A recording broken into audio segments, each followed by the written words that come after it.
5 மாநில தேர்தல்களுக்கு இடையே அவசரமாக நாடாளுமன்ற சிறப்பு கூட்டத்தொடரை கூட்டுவதற்கு என்ன அவசியம்? தொகுதி மறுவரை விஷயத்தில் சர்வாதிகாரத்தை நோக்கி இந்தியா நகர்கிறதா?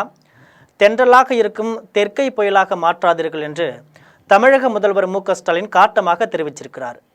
இது பற்றி ஜெம் தொலைக்காட்சி வழங்கும் சிறப்பு செய்தி தொகுப்பை தற்பொழுது பார்க்கலாம்.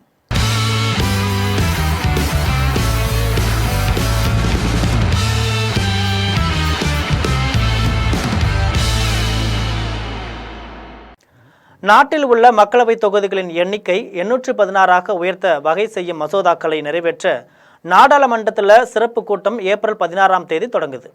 இதற்கு தென் மாநிலங்கள் கடும் எதிர்ப்பு தெரிவித்து வருது. இந்த நிலையில் மத்திய பாஜக அரசின் முயற்சிக்கு தமிழக முதலமைச்சரும் திமுக தலைவருமான மு.க.ஸ்டாலின் கண்டனம் தெரிவிச்சிருக்கிறார். இது தொடர்பாக முதலமைச்சர் ஸ்டாலின் எக்ஸ் தளத்தில் வெளியிட்டுள்ள பதிவில், தொகுதி மறுவரை ஆபத்து, சர்வாதிகாரத்தை நோக்கி நகர்கிறதா இந்தியா, தென்றலாக இருக்கும் தெற்கை புயலாக மாற்றாதீர்கள்னு சொல்லியிருக்கிறார். தென்னக மக்களின் நியாயமான கேள்விகளுக்கு மாண்புமிகு பிரதமர் அவர்கள் பதில் அளித்தே தீர வேண்டும்.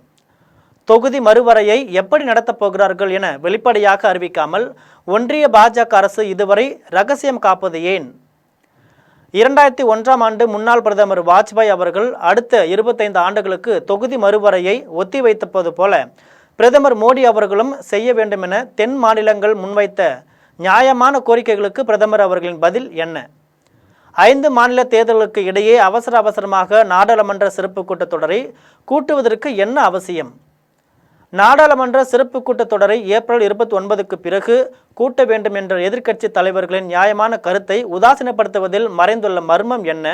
அனைத்து கட்சி கூட்டம் கூட்டி கலந்து ஆலோசிக்காமல் மிக முக்கியமான அரசியலமைப்பு திருத்தங்களை மேற்கொள்ளும் முயற்சி சர்வாதிகாரம் மட்டுமின்றி வேறு என்ன?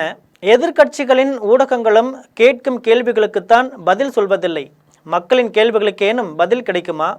தென் மாநிலங்களின் உரிமைக்கு உலை வைத்து வடக்குக்கு வலிமையை வாரி வழங்கும் ஒன்றிய பாஜக அரசின் செயலை திமுக பார்த்து கொண்டு சும்மா இருக்காது. இது இங்கு வாழும் மக்களின் எதிர்காலம்.